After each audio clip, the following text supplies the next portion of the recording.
Сәлеметсіздер ме балалар?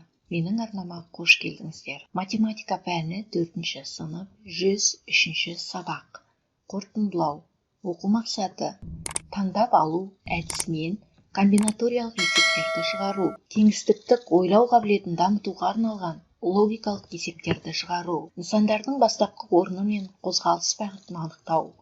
Сабақ мақсаты: таңдап алу тәсілімен комбинаториялық есептер, кеңістікті ойлауға логикалық есептер шығарасың. Көңіл күй түймедағы арқылы әр оқушы өзінің көңіл күйін білдіреді. Гүлдің күлтешесін басу арқылы әр оқушы өзінің көңіл күйін білдіреді. Керемет, тамаша, көңілді деген сияқты. Әр оқушы өзінің көңіл күйін. Олай болса балалар, сіздердің көңіл күйлеріңіз жақсы болса, сабағымызды бастаймыз. Бірінші тапсырма. Тапсырманы орында. Арман 4 ерекше өсімдік туралы ақпарат тапты. Бірақ сабаққа тек 2 өсімдік туралы ақпарат апаруы тиіс.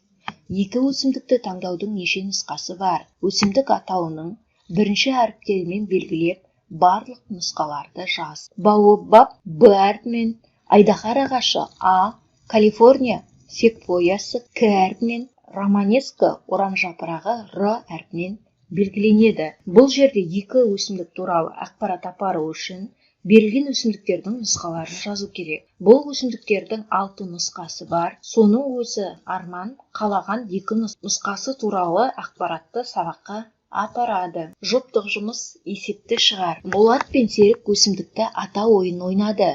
Ойын 3 рет жеңгенге дейін жалғасты. Ойын ойыншылардың біреуінің жеңілуімен және тең түсуімен аяқталуы мүмкін. Ойында жеңілудің және тең түсудің неше нұсқасы бар? Жеңеді, жеңілді, тең түседі ойынның 6 нұсқасы бар екен. Лампа әдісі.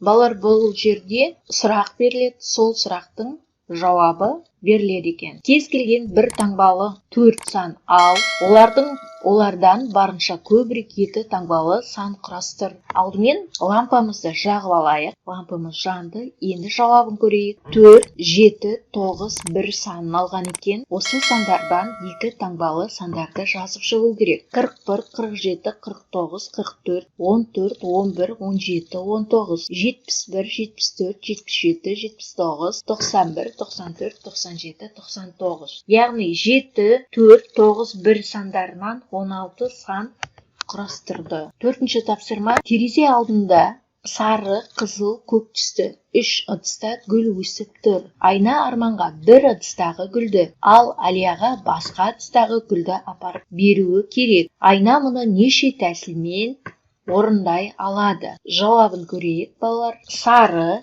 қызыл түсті, сары, көк түсті, қызыл, сары түсті, көк, сары, қызыл, көк, көк, қызыл. Айна мұны 6 тәсілмен орындайды. Өрнектер құр және олардың мәнін тап. Өрнек құрып аламыз балалар. 78.965 пен 774 пен 220-ның қосындысын бөлеміз 69-ға. Тең 12.365. Міне осындай қылып өрнекті құрып, мәндерін өздеріңіздің жазған есептеріңізбен салыстырасыздар. 0, 1, 2 және 3 цифрларын пайдаланып, барынша көбірек 2 таңбалы сан жазу керек. Цифрлар қайталануы мүмкін. Қанша сан жазуға болады? Жазғаныңды кестенің көмегімен тексер. 10, 11, 12, 13, 20, 21, 22, 23, 30, 31, 32, 33 сандарын жазуға болады. Тапсырманы орында. Балалар конструктор бөлшектерінен 3 қамал тұрғызды. Егер Бауыржан өзінің қамалын Арманның қамалының үстіне қоятын болса, ол ең биік қамал бола ала ма дейді. Иә, ең биік қамал бола алады. Себебі Серіктің қамалы 25 мм. Бауыржанның қамалы 15 мм, Арманның қамалы 12 мм. Бауыржан мен Арманның қамалдарын қосқанда Серіктің қамалынан биік болады. Яғни 15 пен 12-ның қосындысы 27 мм. 27-25 мм-ден артық. Есептің шартын оқы. Есеп бойынша құрастырылған графикке қарап, есептің шарт сәйкессіздікті анықта. Есептің шартына түзету жаса. Ара қашықтығы 40 км болатын 2 қаладан бір уақытта бір-біріне қарама-қарсы бағытта жаяу жүргіншімен велосипедші жолға шықты.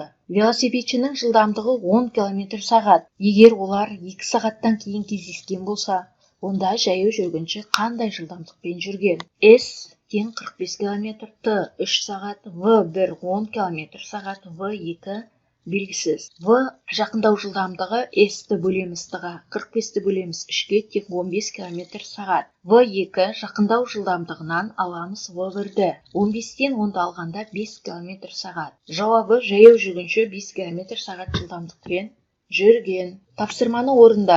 2 қызыл және 2 көк шаригі бар. Шарикті бір қатарға неше тәсілмен орналастыруға болады? Шариктердің түсінен басқа ешбір айырмашылығы жоқ. Қызыл екеу, көк екеу.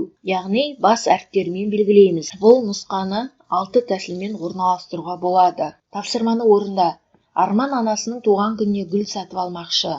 Ол 4 түсті қызыл, сары, қызғылт күлгін қызғалдақтан тек 3-ін ғана таңдап, гүлшоқ жасауы қажет. Арман гүлшоқтың әртүрлі қанша нұсқасын жасай алады? Арман гүлшоқтың 4 нұсқасын жасай алады. Балалар, бүгінгі сабақ бойынша өзіңді бағала.